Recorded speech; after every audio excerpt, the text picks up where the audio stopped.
안녕하세요. 49차 한림 마이스 디스커버리 시작하겠습니다. 오늘은 ESG와 마이스 산업이라는 주제로 저희가 세션을 준비를 해봤습니다. 모두 아시다시피 ESG에 대한 관심이 지속적으로 증가하고 있고, 앞으로도 기업 운영에 있어서 상당히 중요한 역할을 할 것이라고 생각하고 있습니다. 이러한 측면에서 마이스 산업과 ESG가 어떠한 관계를 가져갈 수 있고, 어떻게 협력할 수 있는지에 대해서 살펴보도록 하겠습니다.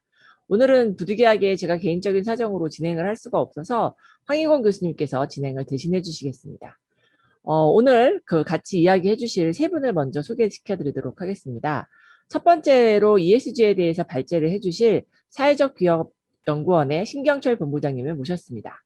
두 번째는 같이 토론을 해주신 두 분을 모셨고요. 환경보전협회의 정보영 처장님과 관광두레에서 컨설턴트로 활동하고 계시는 강도영 컨설턴트님을 모셨습니다.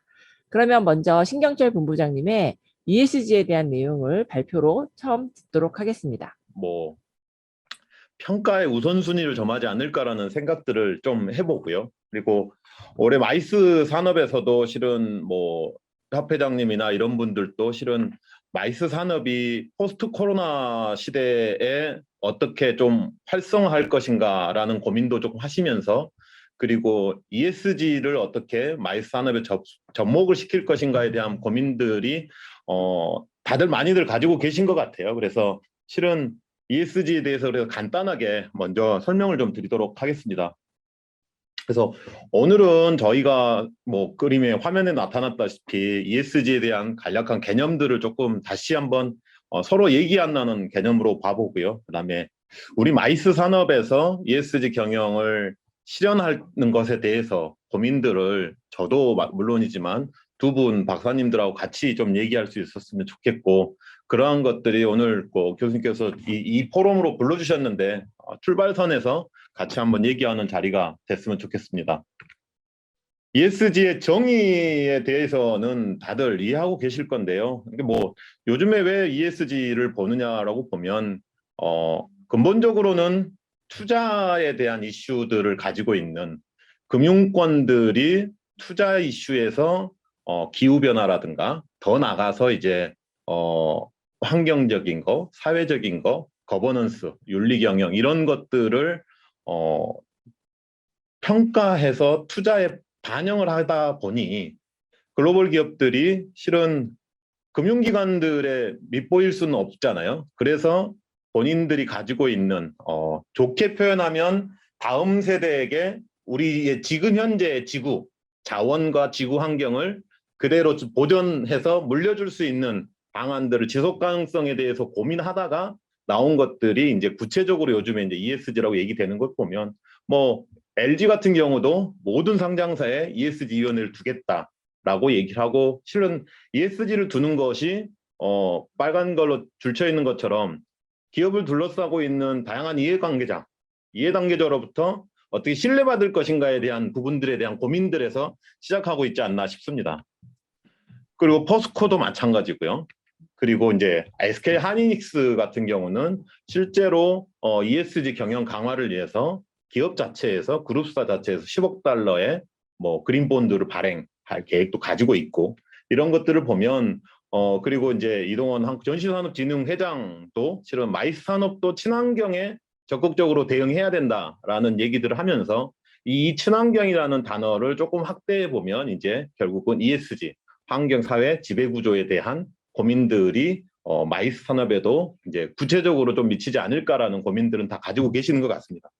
그래서 그러면 ESG는 크게 말해서 환경, 사회, 거버넌스라는 얘기들 하는데요.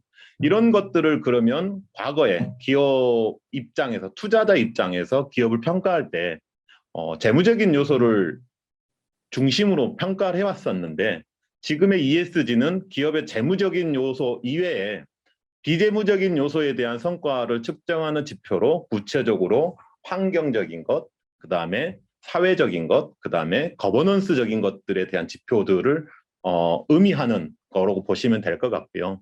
이게 기업이 어떻게 보면 비즈니스 전략을 수립하고 그것들을 시장에서 기업 가치를 높이기 위한 과정들에 있는데, 그런 것들에 실은 전략과 그런 행위 자체에 환경적인 거, 사회적인 거, 거버넌스적인 요소들을 포괄적으로 포함하고 있어야 된다는 개념으로 보시면 좋을 것 같고요. 실제적으로는 ESG의 뭐 히스토리라고 하면 한 60년대 초반에 한 기관 투자자가 실은 야, 투자를 하는 데 있어서 왜 우리는 재무적인 성과만 보니까 기업이 비윤리적인 행위로 인해서 투자에 피해를 보는 것들이 봐서 비재무적인 요소들을 좀 고려하고 그것들이 주요하게는 이젠 윤리적인 것, 그다음에 환경적인 것들을 좀 살펴보자라는 것에서 출발했고요. 그래서 투자 의사 결정할 때 사회적인 책임이나 지속 가능성 관점에서 환경, 사회, 지배 구조를 검토해야 된다라는 것에서 투자 철학에서 시작되었다고 보시면 될 것 같고요. 이거 많이 들었겠지만 지속 가능성에 대한 지속 가능 금융이 실은 이제 진화하는 과정에서 구체적으로 ESG라는 지표로 나타나지 않았나라고 이렇게 보시면 좋을 것 같습니다. ESG의 핵심 요소는 환경적인 부분에 대해서는 주요하게 이제 뭐 엊그제도 뭐 G7 문 대통령 다녀오셨지만 G7에서도 기후변화에 대한 이런 이슈가 나온 것들을 보면 기후변화와 탄소 배출이 주요한 이슈라고 보시면 될 것 같고요. 환경오염이나 수질, 생물 다양성 다 보고 있는데요. 제가 오늘 이렇게 마이스 관계하시는 분들하고 얘기를 하면서 그러면 우리가 가지고 있는 저 핵심 요소에서 우리가 연결성은 어디에 있을까로 보면 저희도 실은 마이스 산업 자체가 결국은 사람을 모으는 거고 그다음에 글로벌하게 진행되기 때문에 제일 처음에 얘기하는 것들은 이동에 대한 항공으로 사람들을 모으는 것에 대한 영향력 그러면 그것들이 항공이 기술이 좋아져서 이제 과거에 미국을 갈 때 쓰는 에너지나 아니면 탄소 배출량이 훨씬 줄었지만 그럼에도 불구하고 탄소를 배출시키면서 마이스 산업에 참가해야 되는 이슈가 있기 때문에 우리도 기후변화는 탄소 배출권하고 구체적으로 관련이 있을 거다. 그리고 이제 또는 마이스 산업들을 이제 박람회나 컨벤션을 가보면 상당히 이렇게 그 휘황찬란하고 이런 구조들을 보면 그것들이 과연 에너지의 효율성을 가지고 하는 건가 아니면은 지금 마이스 산업이 제 개인적으로 봤을 때는 뭔가 조금 남들에게 보여지기 좋게 보여지고 이런 부분들이 있어서 과도한 에너지의 사용을 하지 않나 그래서 에너지 효율도 한번 생각해 볼 수 있는 주제일 수 있겠다라고 생각하고요. 그다음에 이제 어찌됐건 산업 자체의 행사를 진행하기 위해서 설치됐던 뭐 목재든 철재든 그런 행사 그 설치에 대한 각종의 기자재들 이것들을 어떻게 관리할 건가 어떻게 재활용해서 할 건가에 대한 것들이 실은 환경적인 부분에 대해서는 우리 마이스 산업에 계시는 분들이 좀 고민해야 되는 이슈 아닐까라는 생각들을 조금 해봤고요. 그다음에 이제 소셜적인 부분에 대해서는 주로 직원들과 관련된 그리고 외부 소비자와 관련된 이슈들이 많은데요. 고객 만족이나 데이터, 프라이버시, 성별, 다양성, 지역사회 관계, 인권, 노동기준, 공공망 관리 이런 것들이 있는데요. 이것도 저희 산업에서 비춰 봤을 때 실은 고객 만족 이런 부분들을 어떻게 표현하고 소통할 것인가에 대한 것들은 고민이 필요할 것 같고요. 두 번째는 마이스 산업에 참여하는 기관들이나 기업들의 이슈도 있지만 마이스 산업을 참여하기 위해서 오시는 시민분들 아니면 이런 글로벌한 사람들에 대한 프라이버시나 정보 보호, 데이터 보호를 어떻게 할 것인지에 대한 것들도 고민의 대상이 될 수 있을 거라고 생각하고요. 그리고 마이스 산업을 유치하려고 하는 지역들은 지역의 산업과 아니면 지역 경제하고 그리고 지역의 관광 이런 것들과 다 연결되어 있기 때문에 이러한 마이스 산업을 아니면 마이스 행사를 하나를 개최할 때 지역사회의 관계가 어떻게 될 것인가에 대한 고민도 있어야 될 것 같고요. 그 다음에 마이스가 진행되는 과정에서 고용되거나 이런 부분들에 대해서 인권 이런 것들도 대체적으로 고려가 되어야 될 거라고 생각하고요. 그분들의 실은 노동 기준이나 이런 그 근로자의 권리성 보호에 대해서도 한번 이렇게 주요하게 지표로서 고려해야 되지 않을까라는 생각들을 좀 해봤습니다. 거버넌스 차원에서는 뭐 이사회나 윤리경영, 뭐 부패금지 이런 것들이 준법 이것들이 포함되어 있지만 제가 마이스 산업에 대한 이해가 부족한지는 몰라도 어찌됐건 저런 것들은 구체적으로는 생각하지만 주요한 지표들로서 표현도 할 수 있을까라는 생각들은 조금 해봤습니다. 그래서 네, ESG 전체적으로는 환경적인 측면에서는 저런 8가지 표현은 다른 지표들은 상당히 많이 가지고는 있는데요. 표현을 저렇게 해놨으니까 저 3가지 지표에 구체적인 지표가 저렇게 있다라고 이해하시면 될 것 같습니다.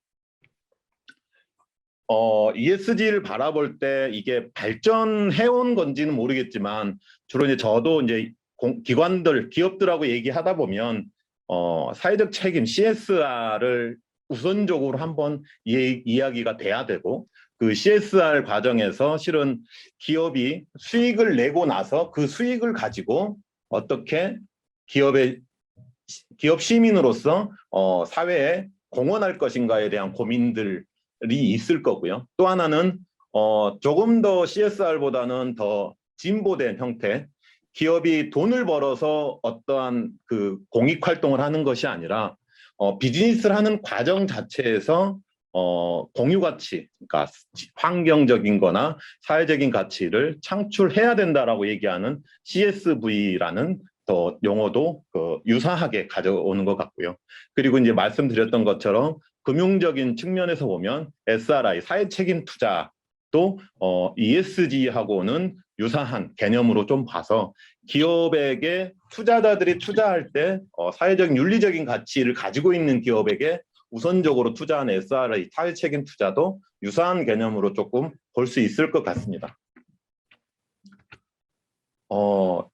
그럼 ESG를 예를 들면 산업이든 기업이든 아니면 우리 마이스 우리 지금 참여하고 계신 조직이든 보면 ESG가 글로벌하게 왜 필요한 거냐라고 봤더니 기본적으로는 요즘에 그 기후 변화에 대한 위기가 상당히 고조되고 그것에 대한 전 세계적인 관심들이 고조되고 있기 때문에 이러한 것들을 큰 테두리로 놓고 보면 이게 이제 비재무적인 기업이 운영을 하면서 성장을 하면서 어떻게 기후 변화를 지연시키거나 아니면 감소시킬 수 있을 것인가에 대한 고민들은 반드시 필요할 거라고 보고요. 그래서 유엔 환경개발회의에서도 기후변화 협약에 서명들도 하시고 그다음에 태스크포스를 만들어서 그것들에 대한 정보 공개도 요구하는 이런 것들에 대한 관심들이 지금은 고조되어 있고 그러한 관심들을 실은 솔직히 말하면 소비자, 고객들이 이해관계자들이 요구하는 데서 ESG 경영의 필요성이 있지 않을까라는 생각을 해보고요. 두 번째로는 이제 기업을 운영하는 데 있어서 수익에 기반해서 재투자가 이루어질 수도 있겠지만 외부 투자자들의 투자를 받아서 투자를 하는 것들이 이제 레버리지 효과도 있고 상당히 그 투자 효과를 발휘할 수 있다고 보는데요.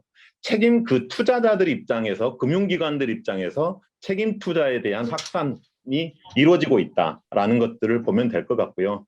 그래서 과거에는 재무적인 성과에 집중을 했다면 지금은 비재무적인 성과까지 고려해서 기업이 가지고 있는 잠재적인 위험, 리스크를 좀 관리할 수 있어야 된다라고 이야기를 하고 있는 것 같습니다.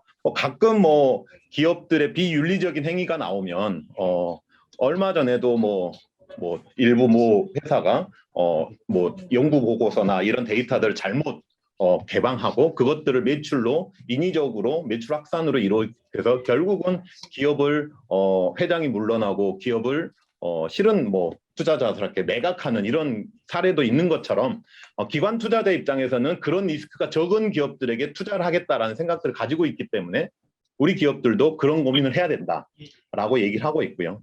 유엔도 책임 투자 원칙을 발표하고 그 이후에 지속적으로 그러한 부분에 대해서 운영자산이 지금 현재 아마 89조 달러, 89조면 아마 이 경인가요? 경 정도 되는 그 금액을 기관 투자자들이 운영하는 총자산이 그 정도 되기 때문에 어쩔 수 없이 기업들 입장에서는 투자자들의 이슈를 반영을 해야 된다. 그리고 지속가능 투자 자산은 한 30조 원, 30조 달러 정도 되고, 이게 이제 2년에 한 번씩 저런 보고서가, 자산 보고서가 나오는데요. 16년 대비해서는 한 34% 성장해 왔고, 아마 작년 기준의 데이터는 올해 이제 8월 달쯤에 이제 오픈이 될 건데, 실은 추정하기로는 한 50% 이상 성장세가 가지고 있지 않을까라는 추정을 하고 있는 것 같습니다. 그리고 PRI 그 현황들을 보면 3,000개 정도 기업들이 저렇게 각 지역별로 산재되어 있고, 그리고 금액도 저렇게 많이 있다라는 것들을 보면 앞으로도 그 운용 규모가 늘어난다라고 보면 그것들에 대한 뭐 투자를 받기 위해서 기업들은 좀 더 ESG에 좀 더 가까워져야 되지 않을까라는 생각들도 좀 해봅니다. 그리고 한국도 마찬가지예요. 스튜어디십 코드를 수탁자 책임 원칙에 구체적으로 넣어서 수탁자들의 그 자산을 어떻게 성실하고 윤리적으로 운용할 것인가에 대한 원칙들을 가지고 있는 거고요. 연기금도 그런 기업들에게 책임 투자를 확대하고 있고, 국민연금법은 구체적으로 기부운용법의 ESG 요소를 고려하도록 규정하고 있는 거 보면, 우리나라도 또 지금 이제 작년, 재작년 이제 금융권에서부터 촉발돼서 ESG를 적극적으로 도입할 계획을 가지고 있고, 2030년까지 프로세스를 가지고 있기 때문에 기업들이 국민연금과 관련한 이런 부분들만 보더라도 실은 빠르게 ESG의 필요성을 좀 느껴가지 않을까라고 생각을 해봅니다. 그리고 이제 또 세 번째는 글로벌한 규제 강화. 이게 규제를 갖고 있기 때문에 기업들이 뭔가 개선 활동을 하는 건 아니라고 보고요.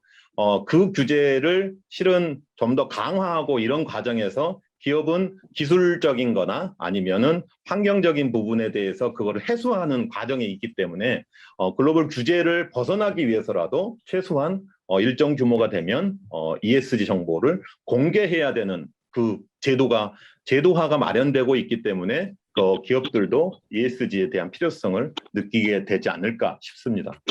저희도 증권거래소 중심으로 보면 전 세계 증권거래소에서 ESG 정보 공개를 제도화하고 있고, 그리고 47개국의 증권거래소에서 정보 공개 가이던스를 제공한다라는 얘기는 구체적으로 시장에서 기업들에게 요구하는 가이드가 있다라고 보시면 될 것 같습니다. 그러면 이런 것들이 그 ESG 경영을 하는 데 있어서 구체적으로 뭐 이사회나 아니면 ESG 위원회나 이런 것들의 역할은 뭘까라고 따져보면, 결국은 ESG를 통해서 추정하거나 판단할 수 있는 기업이 가지고 있는 리스크를 파악하는 것들이 주요한 역할이 될 것 같고요. 그리고 두 번째로는 그러한 위험을 파악된 리스크를 어느 정도 평가를 해서 우선순위를 부여하고 그것들을 어떻게 해소해 갈 것인가에 대한 의사결정도 해야 되고, 그러한 기업에게 노출되어 있는 리스크를 관리 감독하는 이런 역할, 그 다음에 본인 회사가 그러한 ESG 경영에서 나타날 수 있는 리스크를 어떻게 사전적으로 사후적으로 시민사회 이해관계자들에게 공개할 것인가에 대한 것들을 고민해야 되는 것들이 ESG를 담당하는 이사회나 ESG 위원회의 역할이라고 보시면 될 것 같습니다. ESG는 기본적으로 정보공개 원칙을 가지고 있고요. 기후변화와 관련된 재무기관들의 타스크포스에서는 저도 7가지 원칙을 얘기하고 있습니다. 관련 정보를 제공해야 되고, 구체적이고 완벽해야 되고, 명확하고 균형하고, 그러니까 이해하기 쉬워야 되고, 그리고 시간이 지나더라도 일관성을 가지고 보고해야 되고, 섹터나 산업 간, 조직 간 서로 비교 가능하게 표현해야 되고, 신뢰성이고 객관적으로 검증이 가능해야 되고, 그리고 적절한 시기, 적시에 제공돼야 된다는 7가지 원칙을 가지고 있는 것들 보면, 우리가 이제 통상적으로 공시를 하는 기업들의 원칙들은 상당히 가지고 있는 것 같습니다. 그리고 한국거래소에서 ESG 이제 정보공개 원칙은 저기 정확성, 명확성, 비교 가능성, 그다음 균형과 검증 가능성, 적시성 등을 제시하고 있습니다. 그래서 뭐 글로벌한 거나 우리 기준이나 그렇게 큰 차이는 없다고 보시면 되고요. 어떻게 표현하느냐의 차이가 있는 것 같습니다.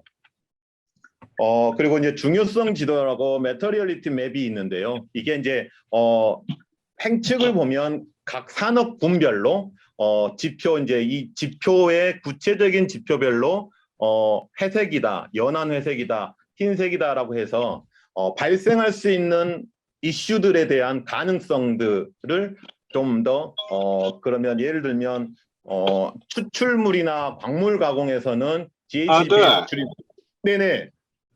지금 1층으로 좀 나오지, 바깥으로. 죄송합니다.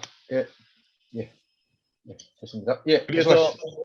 네네 저렇게 약간 짙은 회색은 그 산업군에서 아니면 환경, 사회자본 이런 그 지표들이나 이슈에서 발생 가능성이 높은 것들이기 때문에 해당 산업군에 있는 기업들은 구체적으로 저런 리스크에 대해서 위험을 평가하고 예측하는 얘기를 해야 된다라고 보여질 수 있을 것 같습니다. 뭐 저희로 본다 그러면 실은 구체적으로 마이스 산업을 얘기하고는 있지 않지만 운송이나 서비스 이런 부분에 대해서는 한번 고민을 해봐야 되지 않을까라는 생각들을 조금 해봅니다. 그리고 이제 보고서를 이제 작성을 해야 된다 그러면 실질은 우리가 가지고 있는 우리 회사, 우리 기관들이 주제를 어떻게 선정할 것인가가 상당히 중요하고요. 기업들이 ESG라고 해서 E와 SG를 모두 다 잘할 수 있는 건 아닌 것 같고요. 세계적으로 유명한 기업들도 실은 자신들의 산업에서의 그 영역이나 그리고 자신들의 강점을 중심으로 공개를 하고 있습니다. 그래서 실질은 국내 동향을 분석하고 이해관계자 의견을 수렴하고 그래서 우리 회사는 예를 들면 마이스면 환경 아니면 마이스는 사회 이런 이 영역을 정해서 그 영역 중심으로 중요성을 두고 지표를 개발하고 소통하는 노력들을 좀 해야 된다라고 해서 주제가 선정이 돼야 되고요. 그리고 나서 이제 보고를 기획하고 내용을 작성하고 작성된 내용을 검증하고 평가받아서 그것들을 대외에 공개하는 이런 프로세스를 거쳐야 되는 것으로 하고 있고요. 지금 현재는 지속가능 경영 보고서 상에서 환경과 사회적인 거, 지배구조 차원에서 매년 보고를 하고 있는 이런 구조라고 보시면 될 것 같습니다. 그리고 한국거래소에서 이제 ESG 공고 지표를 이제 제시하고 있는데요. 앞서 말씀드린 것처럼 조직 차원에서는 어떻게 할 건가? 환경 지표는 9개 정도, 그리고 사회성 지표는 9개, 그래서 21개 정도의 지표를 제시하고 있고요. 이것도 앞서 말씀드린 것처럼 마이스 산업에 본다면 조직 거버넌스 차원에서는 실은 마이스에 동참하거나 행사에 참여하는 기관들 아니면 행사를 시찰하러 오시는 이해관계자들, 소비자들 이런 분들의 이해관계자들을 실은 우리의 ESG 프로세스에 어떻게 반영할 것인가에 대한 것들은 한번 좀 고민을 해봐야 된다라고 생각을 하고요.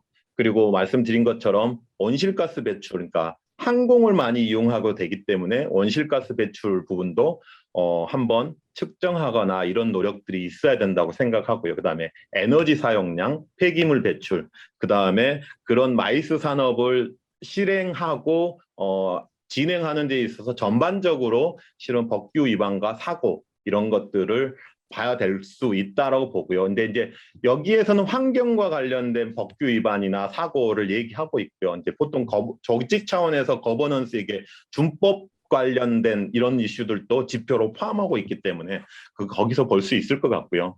사회적인 이 지표 속에서는 실은 참여하는 사람들의 평등과 다양성을 어떻게 보여줄 건가. 그 다음에 실은 이제 행사가 진행되는 과정에서의 산업재해나 이런 것들, 사고들을 어떻게 예방하고 그 다음에 관리할 것인가.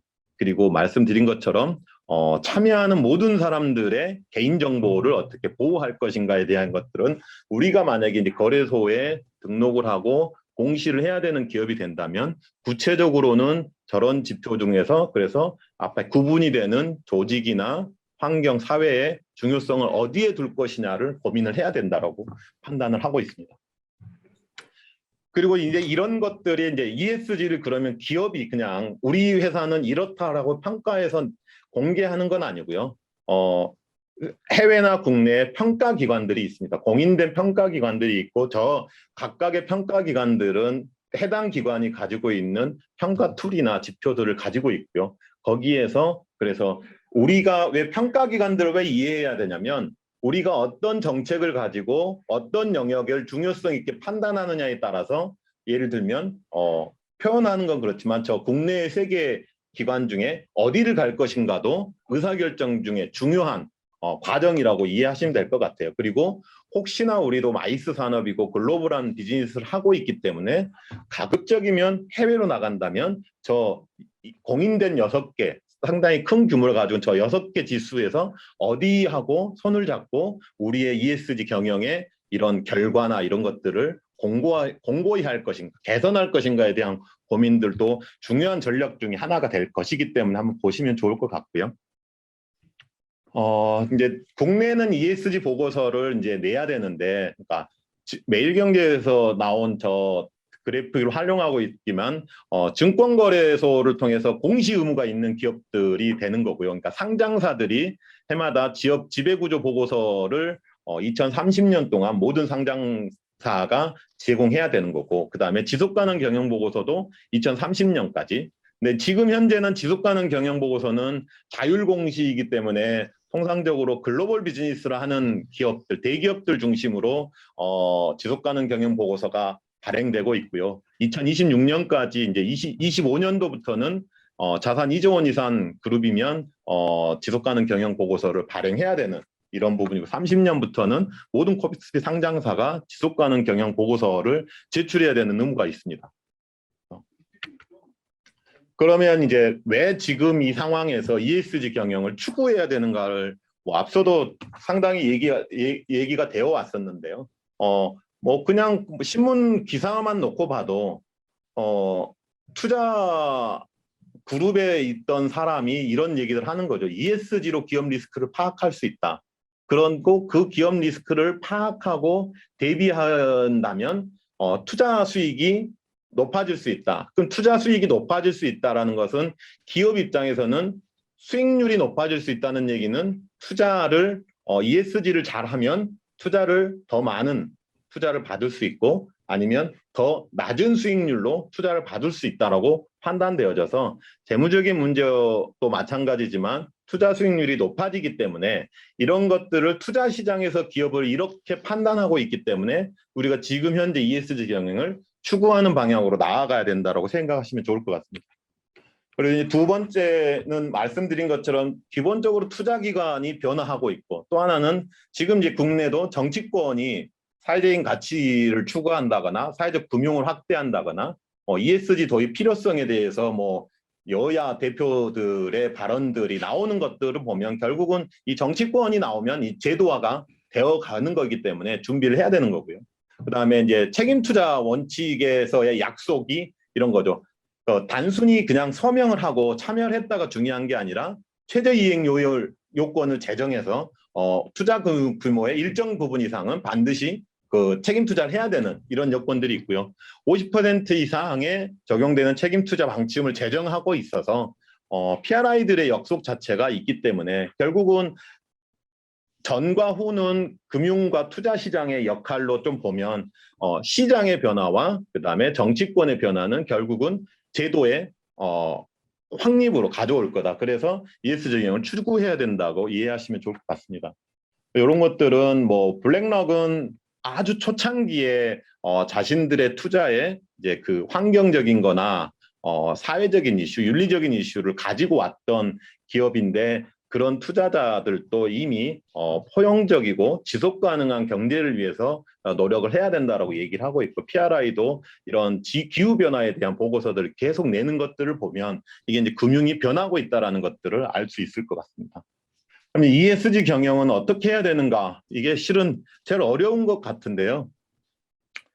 ESG를 뭐 쭉 보면 ESG는 결국은 우리 기업이 지속 가능하기 위해서 지속 가능할 수 있도록 확인하고 확보할 수 있는 과정에서 ESG 경영이 추진되어야 된다고 보여지고요. 그래서 대내외 기업을 둘러싸고 있는 리스크를 조기에 발견하고 그 리스크를 해소하고 완화시키고 그리고 앞으로 다가올지 모르는 불확실성에 대해서 사전적으로 예방하고 상대적인 비교가 가능하도록 ESG 경영을 해야 된다라고 얘기를 하고 있고요. 앞서 그 평가 기관도 얘기했지만 지표들도 상당히 그러니까 유사하지만 다르게 표현하고 있는 이유는 이런 것들을 실제적으로 이제 실행하는 데 있어서는 아직은 ESG의 정의는 나와 있지만 각각의 지표풀이나 이런 것들이 다르기 때문에 어떤 것들이 우리 기업에 맞는지에 전략을 수립하는 것이 상당히 ESG 경영을 하는 데 있어서 우선적으로 좀 고려되어야 되지 않나라고 생각을 해볼 수 있습니다. 그리고 이제 측정하고 평가하고 공시하는 입장에서 보면 측정 과정에서는 마지막으로 나오는 그 이해관계자들에게 공시하는 과정을 다시 돌이켜서 공시 항목을 어떻게 측정할 것인가 객관적인 증거를 가지고 있어야 되는 거고 그 다음에 퍼포먼스에 대해서는 양적인 거, 질적인 거를 발견할 수 있어야 되는 거고요. 그리고 효과적인 거, 계획된 활동이 조직 내에서 실현이 되고 그 결과가 달성된 정도를 어떻게 측정할 것인가에 대한 이슈가 있고요. 이런 것들이 잘 돼야 측정할 수 있어야 평가 과정에서 이제 평가 기관을 대응한다라는 얘기는 선택과 앞서 말씀드린 거 환경, 사회, 거버넌스 모든 것들을 잘하면 좋겠지만 우리 회사가 잘할 수 있는 것들을 좀 더 중요하게 어떻게 선택과 집중을 해서 평가 기관하고 대응할 것인가에 대한 이슈가 있고요. 그리고 평가 결과가 나오면 이런 것들을 가지고 어떻게 리뷰하고 다음을 위해서 회사의 개선 사항들을 도출할 수 있을 것인가 이런 노력들을 해야 되고요. 그리고 개선 사항들이 목표가 나오면 그런 것들을 가지고 실제 어떻게 조직 내에서 아니면 조직 외부에서 그런 개선 활동을 할 것인가라는 고민들이 상당히 중요하고요.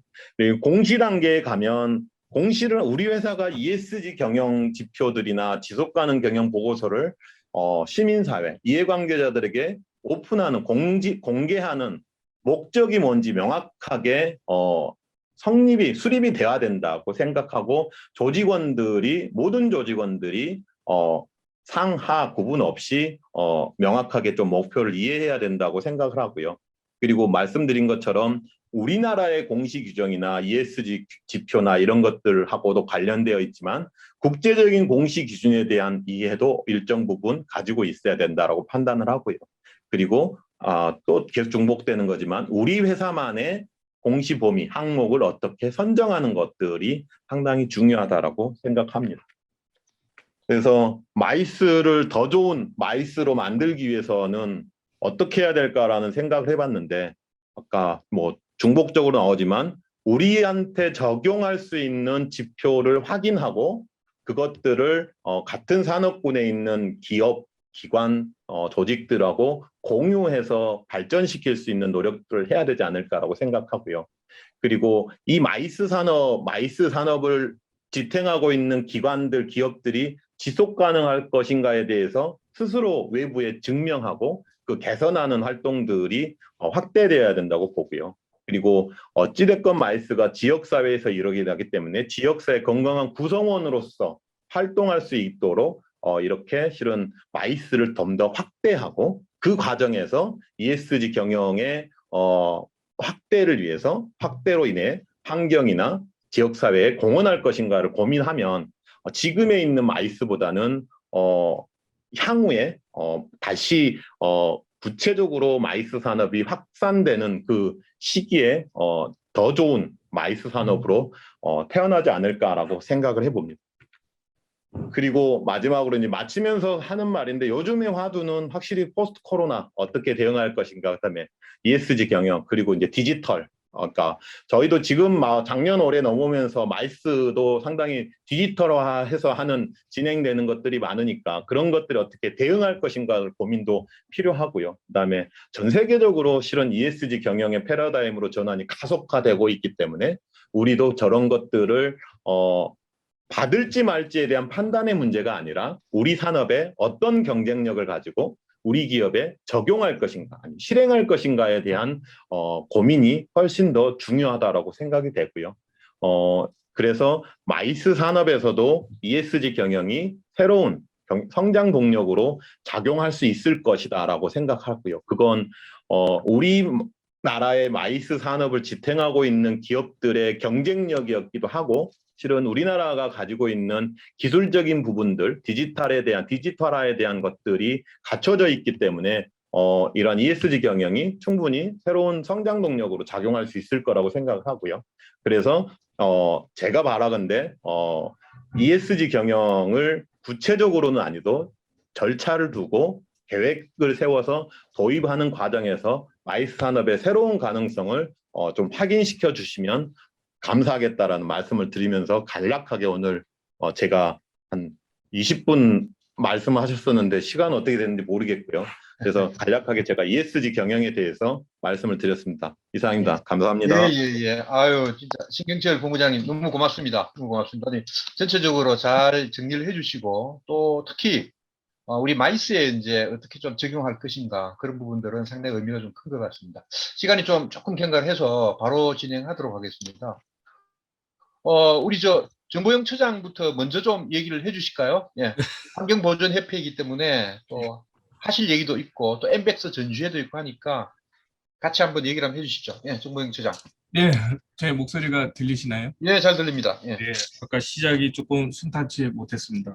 음, 다시 한번 인사를 드리겠습니다. 환경보전협회 정보용이라고 합니다. 예. 만나서 반갑습니다. 예. 저희 바로 7월 둘째 주에 친환경 전시회 국제환경기술전이 있습니다. 네, 저희 협회에서 매년 개최를 하고 있고요. 다들 마이스업계가 직면해 있었지만 작년에 포스트 코로나 때문에 아마 모든 전시회가 거의 개최가 되지 않았을 겁니다. 그걸 또 극복해서 올해 또 몇 주 뒤에 다가온 전시회를 또 극복하고 개최를 하게 돼서 조금 위안이 되고요. 그것보다도 일단 오늘 신경철 본부장님 말씀 잘 들었습니다. ESG 저희도 환경부 산하기관이기 때문에 자주 듣는 말이고요. 거의 귀에 닳도록 듣고 있습니다.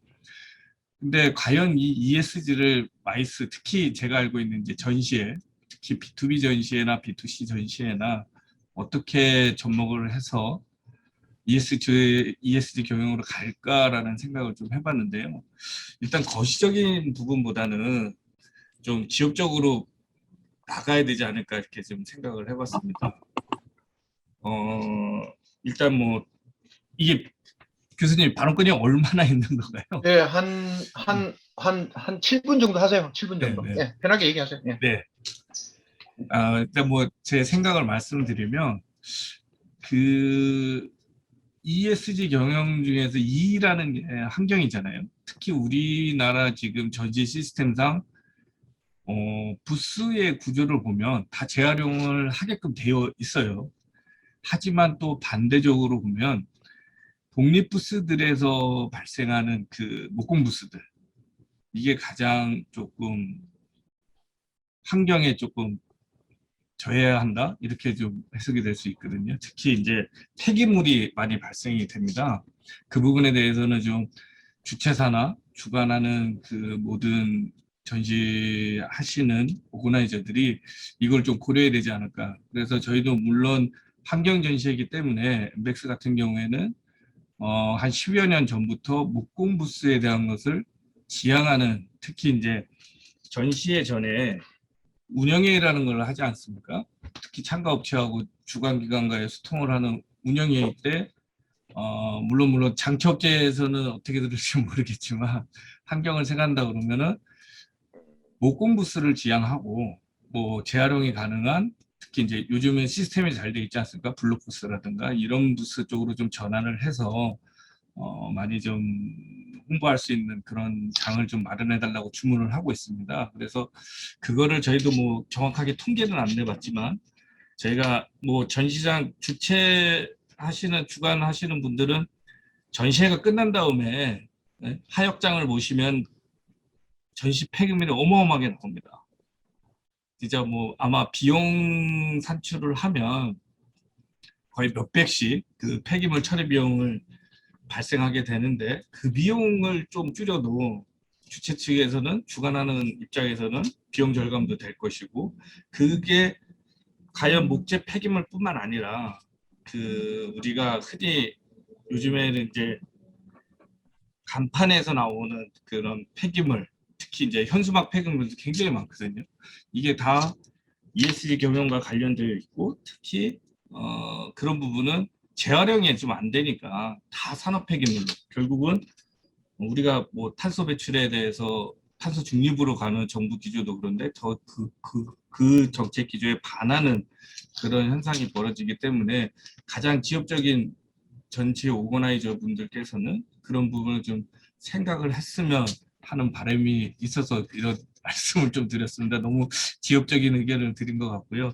특히 뭐 감명 깊었던 거는 본부장님 말씀 중에 특히 환경 분야 8개 지표 중에서도 가장 요즘 이슈가 되고 있는 기후변화라든가 탄소 중립 이 부분에 있어서는 진짜로 뭐 지금 화면에 보여지는데 뭐 대기 및 수질 오염, 생물 다양성 굉장히 우리 인간과의 삶에 있어서 굉장히 밀접해 있는 부분입니다. 특히 이쪽 분야에 전공을 안 하신 분들은 잘 모르시겠지만 그래도 우리가 뭐 여름에 비가 많이 오는 폭우가 온다거나 특히 이제 또 그 반대로 비가 안 와서 걱정하는 게 다 모두 기후변화와 관련된 상황이기 때문에 이런 부분이 마이스 업계 특히 전시 분야에서도 지역적으로 본다면 제가 좀 전에 말씀드렸듯이 전시장 내 폐기물만 줄여도 어느 정도 우리가 뭐 앞서 발표했던 본부장님이 말씀했던 것처럼 2030년에 대기업처럼 그런 경영 공시가 안 되더라도 전시 주관하는 업체들은 주최사들은 거의 뭐 중소기업들이 많기 때문에 아직 그 해당 사항이 급격하게 다가오지는 않을 거지만 그래도 지역적으로 다가갈 수 있으면 그래도 환경적인 요소를 어느 정도 마이스 업계에서 먼저 솔선수범하지 않을까 그렇게 생각을 해보고 말씀을 드렸습니다. 너무 예? 준비한 게 없어서 죄송합니다. 아닙니다. 아닙니다. 예. 네. 예. 일단 우리 정배용 처장 엠벡스 전시회를 앞두고 또 네. 환경 보존 협회이기 때문에 아마 남다르게 다가왔을 것 같습니다. 예. 그 다음에는 지금 현재 우리 강도용 그 박사 현재 관광두레 컨설턴트를 지금 지향하고 있는 거죠, 그렇죠?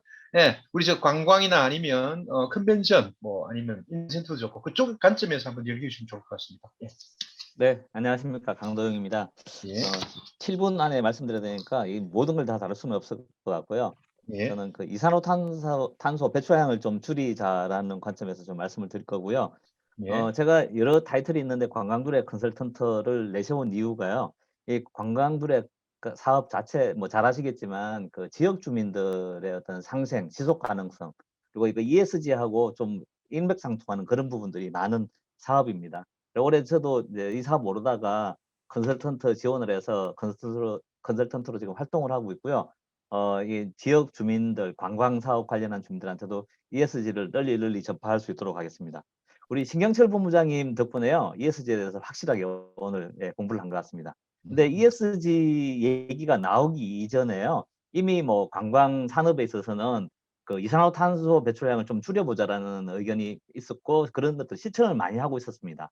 뭐 일례로 보면요. 가장 큰 게 이산화탄소 배출량이 많은 게 이동수단입니다. 비행기, 크루즈, 그리고 또 뭐 자동차, 버스들 공해제 문제 천연가스로 바꾸고 그리고 항공유도 좀 이산화탄소 배출량이 적은 것들로 지금 바꾸고 이런 것들이 계속 이어져 왔는데 코로나 팬데믹 상황에서요. 이게 다 그냥 물 건너 가버렸어요. 일회용품 더 많이 쓰고 있거든요. 근데 어쨌든 관광이든 마이스 산업에 있어서의 지금 이러한 이슈들 ESG 관련한 거는 이번 기회에 특히 환경 분야는 좀 제로 베이스에서 다시 하는 그 시점으로는 가장 좋은 것 같습니다. 그래서 이제 법제화하는 부분들은 아마 또 뭐 여러 또 뭐 그 교수님들이나 아니면 정치인들이 좀 하실 건데, 그냥 우리 이제 그 현장 산업에 있는 사람 입장으로서는 이 프로세서 속에 이런 것들을 좀 가져가자는 거고요. 실제로 뭐 그 회의 같은 거 컨벤션 할 때도요, 종이 양을 줄이자 그래갖고 PDF로 뭐 이렇게 주기도 하고, 그리고 명찰 같은 것도 뭐 플라스틱 재질인데 이걸 뭐 그냥 출력하지 않고 그게 계속 재사용해서 명함 같은 걸 꽂아서 쓰자, 뭐 이런 얘기들도 있었고요. 또 호텔이나 베뉴에 있어서도 일회용품을 줄이자, 뭐 칫솔 가져오기, 그리고 뭐 샴푸나 이런 그 개인용품 제공 안 하고, 이제 이렇게 쭉 되는데, 또 뭐 한편으로는요, 그 체험시설 같은 경우에는 뭐 여수에도 가면 케이블카가 있고 각 지자체가 지금 케이블카 만들겠다고 난리인데, ESG 관점에서는 좀 안 맞는 부분도 있는 것 같은데, 또 관광이나 마이스 관점에서는 분명히 또 필요하거든요. 컨벤션 센터도 더 지어야 되고, 그래서 이거 잘 아우를 수 있는 중용의 좀 묘가 필요할 것 같고요.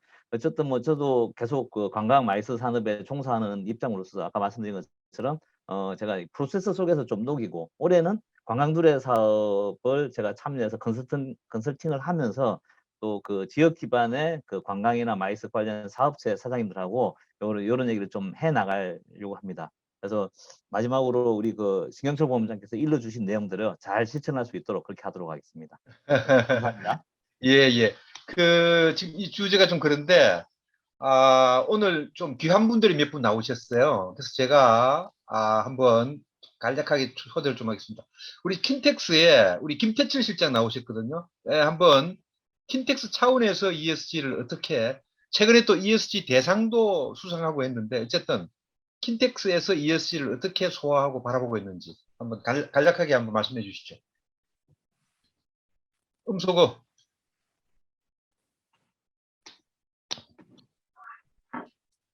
예, 오케이. 확인했습니까? 네. 안녕하세요. 킨텍스의 김태칠입니다.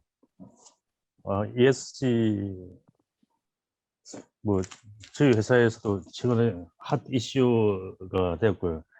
저희 사장님이 와가지고, 이 분야에 상당히 관심이 많으시더라고요. 그래서 이제 뭐, 환경에서 하는 뭐, 대상이 있어가지고 신청해가지고 뭐, 받기도 했는데, 아마 ESG, 마이스께서는 ESG에 적용할 수 있는 데가 아마 그 센터가 가장 많이 직접적으로 관련되어 있는 것 같습니다. 환경 쪽은 오래전부터 센터가 상당히 관심을 가져왔었고, 뭐, 이 부분은 저희 센터가 지속적으로 뭐 계속 관심을 갖고 있고, 킨텍스 같은 경우는 지금 제3선 시장 건립을 하기 위해서 이제 그 실지 설계에, 기본 설계에 들어가려고 하거든요. 그 뭐 1전 시장 지을 때도 마찬가지고 2전 시장도 그리고 3전 시장도 이 환경적 요소를 굉장히 많이 반영하려고 굉장히 노력하고 있고, 그리고 실제 운영에 있어서도 쓰레기 줄이려는 노력이 굉장히 많고요. 그 뭐 가장 대표적인 예가 뭐 오래전 이야기도 같습니다만은 전시장 내 그 바다 파이텍스를 없애가지고요. 그게 아마 그 환경 쪽에 상당히 좋은 좋은 사례인 것 같고요. 뭐 요즘은 목공 부스가 상당히 없었어요.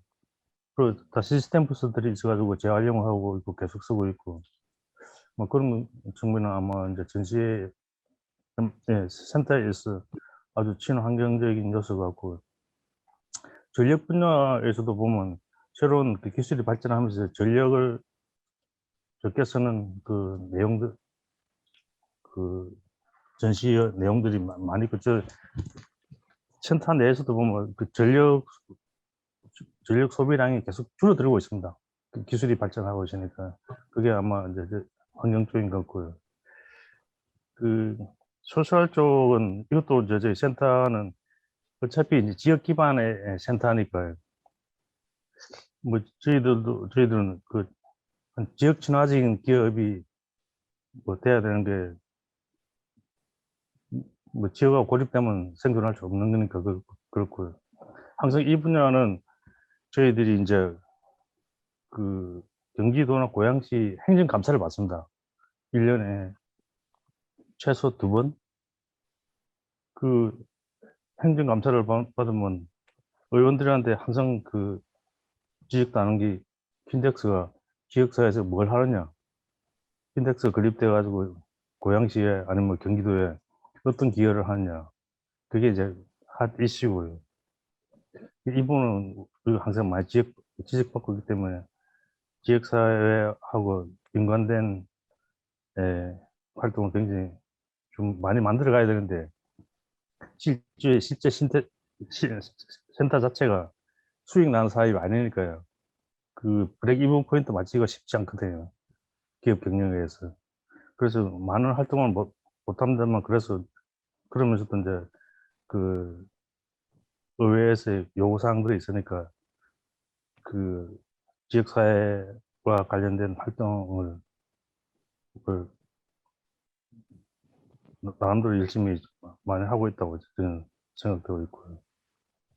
오케이. 특히 이제 예. 가버넌스 쪽에 이쪽은 이제 결국 그 투명성인데요. 저희들은 외부 감사들이 워낙 심하니까 이쪽 분야는 뭐 투명하게 운영될 수밖에 없는 그런 지배적 구조를 갖고 있습니다. 그리고 이제 전반적으로 보면 아까 이게 발표해 줄 때도 생각했는데 이게 ESG가 적용될 수 있는 게 뭐 상장 기업에 이제 해당되는 것 같고요. 실제 우리 마이스 업계에는 마이스 기업 중에 상장된 회사가 거의 없거든요. 다 이제 개별 기업으로 따지면 아주 중소기업인데 우리 중소기업들한테 이걸 요구하기는 아직까지 무리지 않나, 그런 생각 가집니다. 이상입니다. 예, 좋습니다. 예, 그리고 지금 여기 준비하고 있는데, 피터리라고 돼 있는데, 우리 고양 컨벤션 뷰로에, 우리, 우리 사무국장님, 우리 한번, 얘기 한번 들어보겠습니다. 예, 이상일 국장, 예, ES에 대해서 말씀 한번 주시죠. 네. 안녕하세요. 들리시는지 모르겠습니다. 예, 잘 들립니다. 네.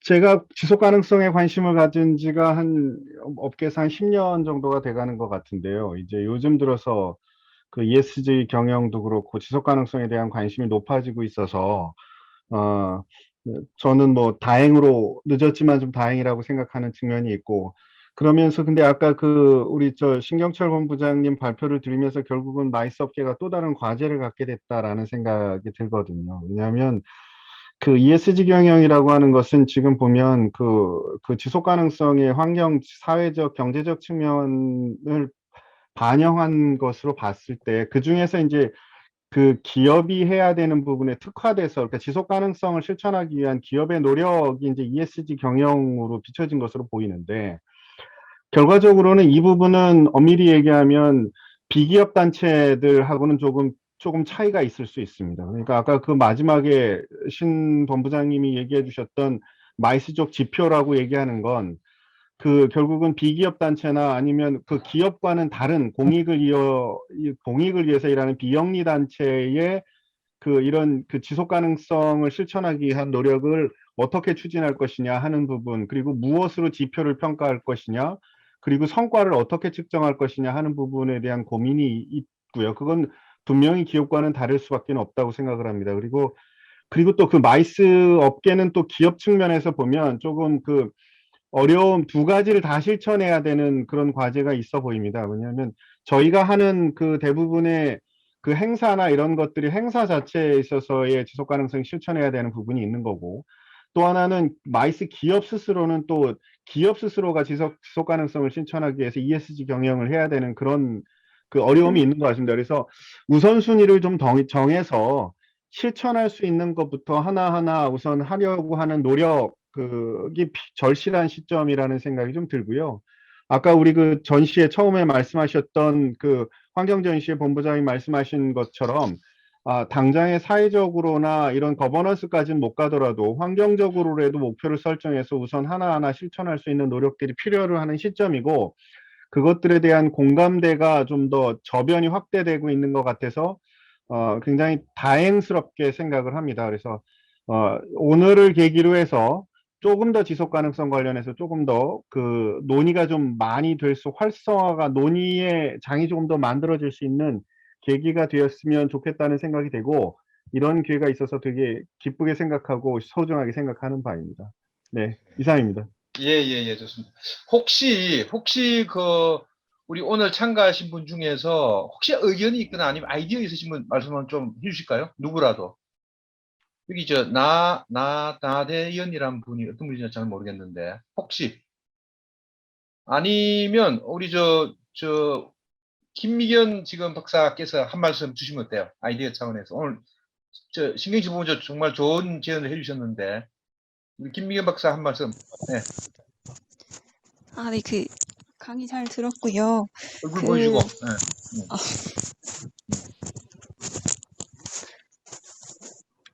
안녕하세요. 네, 일단 말씀해주신 거 잘 들었고요. 네, 제가 안 그래도 ESG 관련해서 어떻게 평가하는지에 대해서 조금 찾아봤었는데, 아무래도 마이스 산업은 이 ES 지금 기존에 갖고 있던 걸로 평가하기가 조금 어려운 부분이 많이 있는 것 같아요.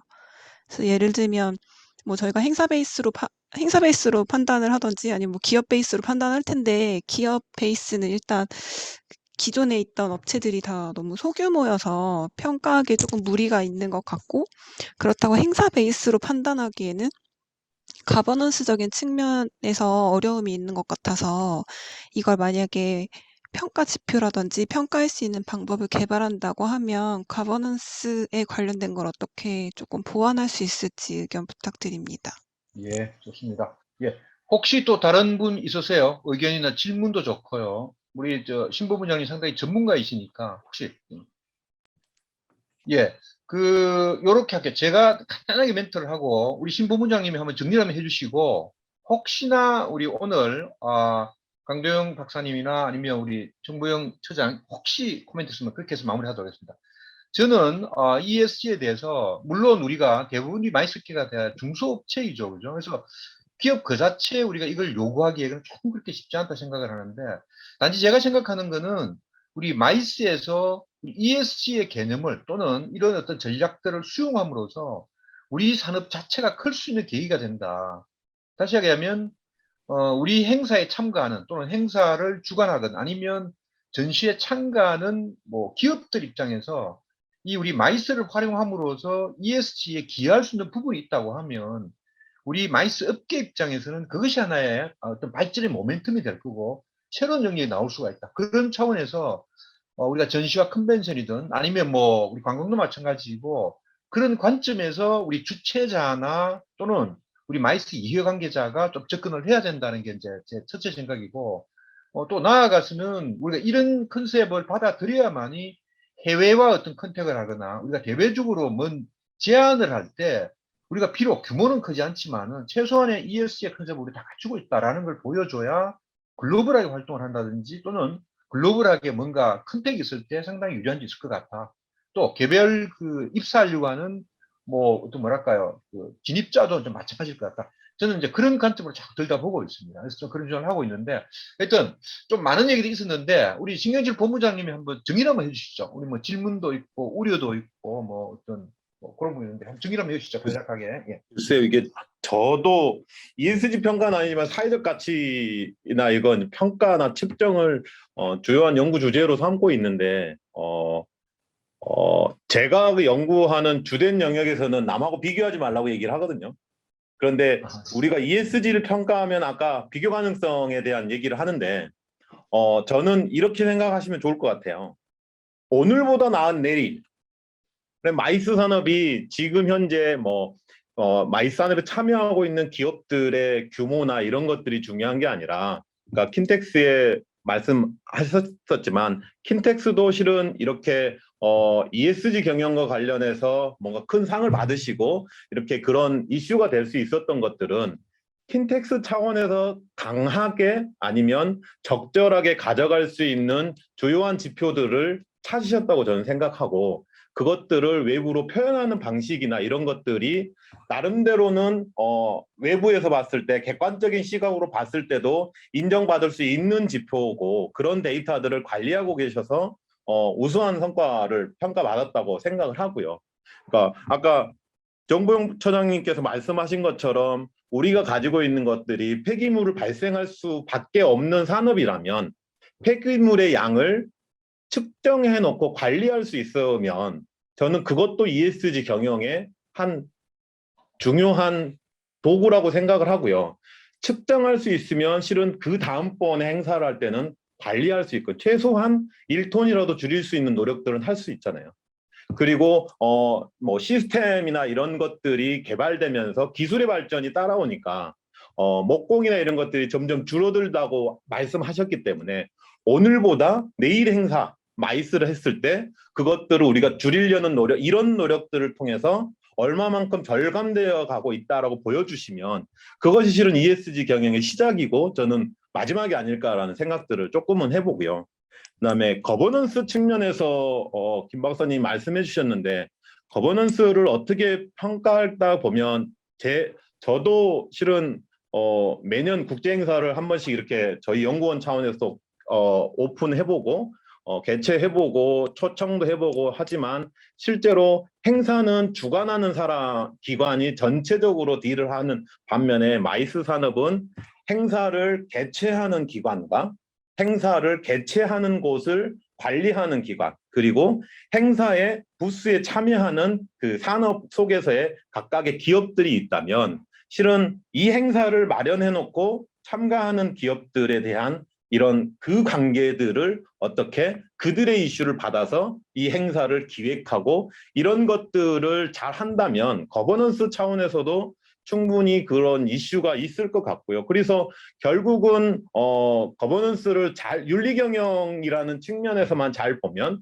서로가 가지고 있는 정보를 제대로 오픈하고 그것들을 가지고 마이스 산업의 그 매년 반복적으로 일어나는 행사들을 개선할 수 있다면 그것도 이제 거버넌스 차원에서는 주요한 평가 지표로 발현될 수 있다라고 생각을 하고요. 그 다음에 이제 특히나 이 마이스 산업 같은 경우는 부산도 이제 백스코가 있기 때문에 연간 뭐 매일 행사가 한 두세 건씩 있었던 시기도 있었잖아. 한 2년 전까지만 하더라도.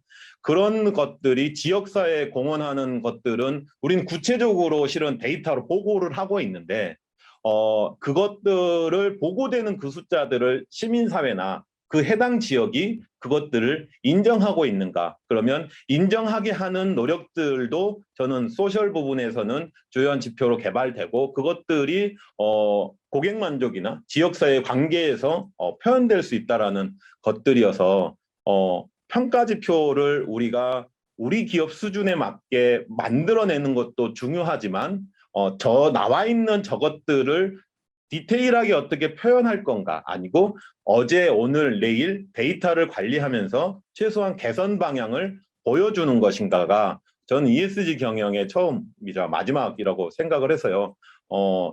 저도 마찬가지겠지만 항상 너무 모든 것들을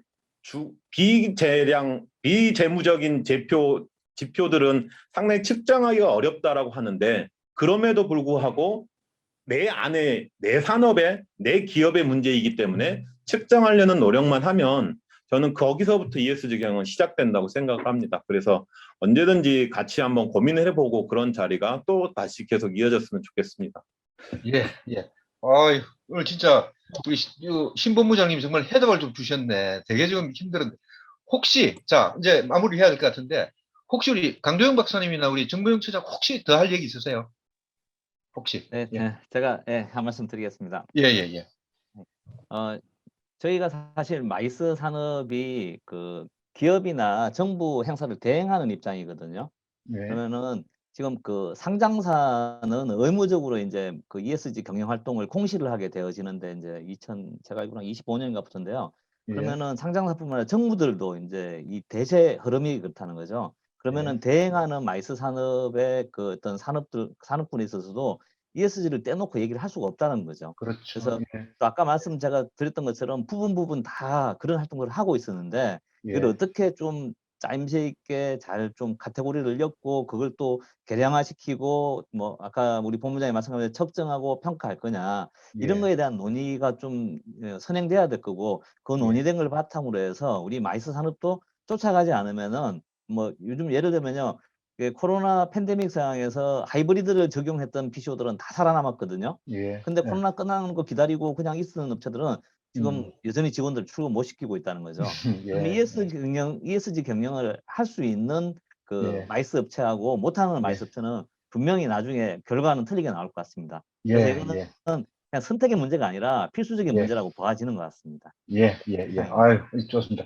혹시 정무영 처장, 네, 저는 뭐 특별하게 말씀드릴 건 없고요. 좋은 자리에 마련해 주셔서 감사하고 너무 유익한 시간이었습니다. 고맙습니다. 예, 예, 예. 제가 이제 끝으로 정리를 해보면,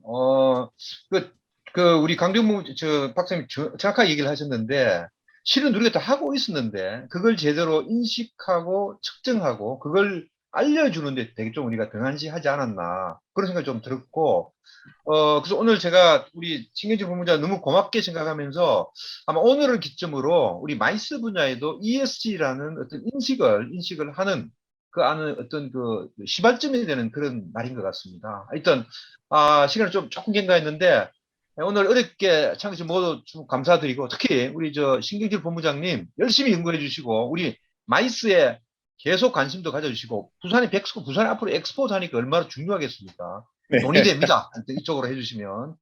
그래서 너무 고맙고 저희한테도 오늘 정말 좋은 인사해 주셔서 고맙게 생각합니다. 예, 다른 거 없으면 네. 우리 49차 우리 교수님, 마이스 마지막으로 예, 저도 예, 오늘은 저 게스트로 왔는데요. 예. 매번은 아니지만 항상 초대시켜 주시면 예, 예. 참여도 하도록 하겠습니다. 예. 제가 항상 초대를 하겠습니다. 예. 네. 예, 고맙습니다. 예, 오늘 다들 고맙습니다. 네, 감사합니다. 좋은 시간 되십시오. 예, 고맙습니다.